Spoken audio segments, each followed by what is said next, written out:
Happy retirement! Hi, Mama O! We have watched you put your heart into work every day. We have seen all the sacrifices, all the hard work, and of course, also the happiness and the fulfillment that came with it. We are so proud of you. Looking forward to spending a lot more time together with all your apos. And ayun, happy retirement. We love you. We love you, Mama O.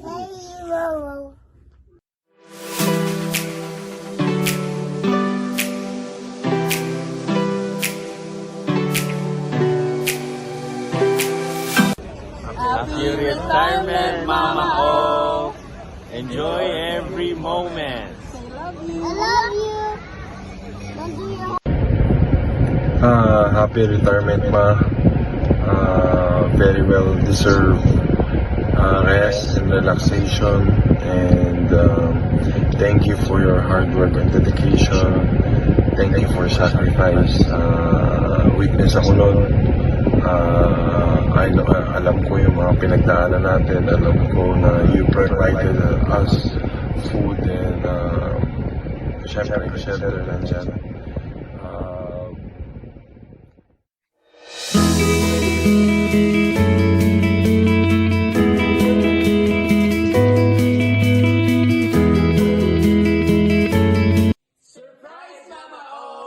Congratulations on your well-deserved retirement.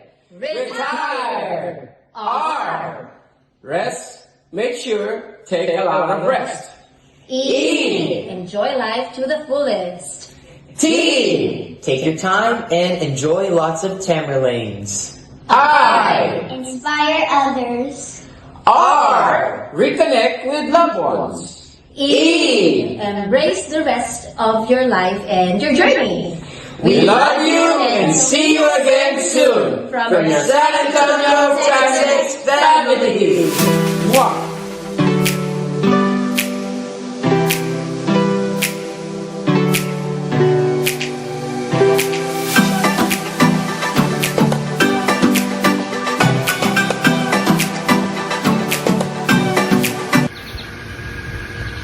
Hi, Maring Osang.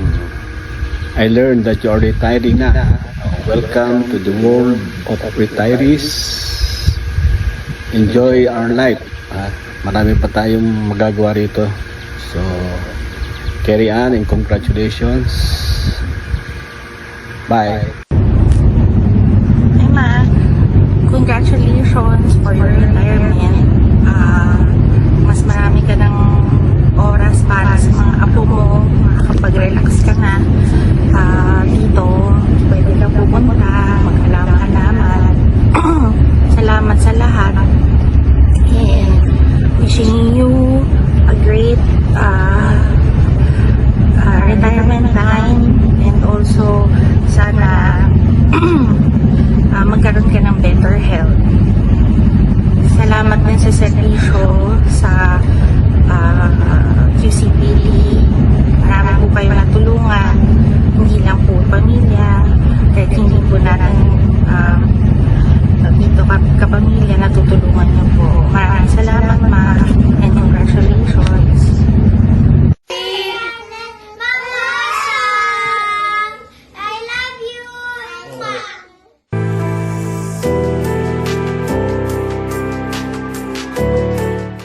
Retirement.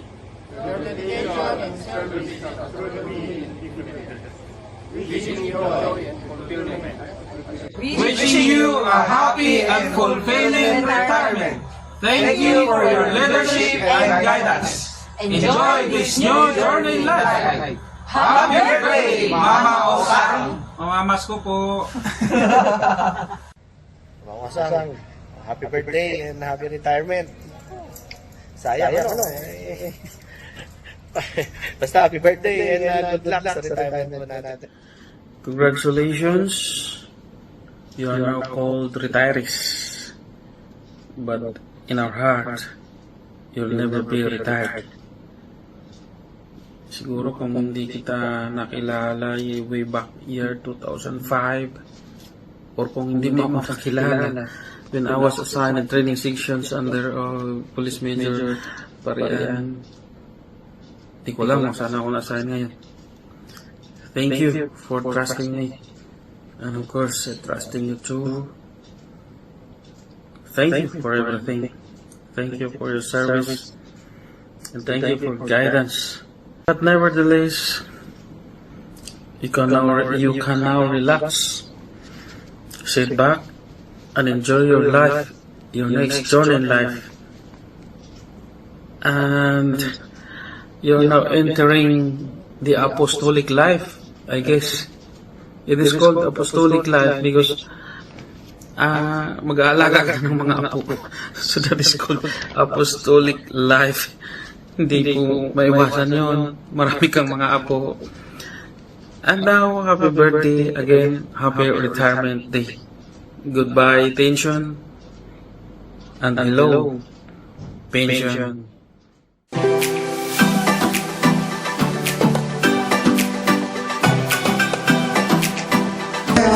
Marks the end of my journey in service. 38 years, 7 months, and 11 days to be exact. As I stand here, my heart is filled with gratitude and purpose. First and foremost, magpapasalamat ako sa Panginoon. Thank you, Lord, for blessing me with strength, for guiding and protecting me through all these years. Hindi ko po ito makakaya kung wala kayo sa tabi ko. I am deeply thankful sa lahat ng Chief DLDs, especially sa membership and guidance ninyo. And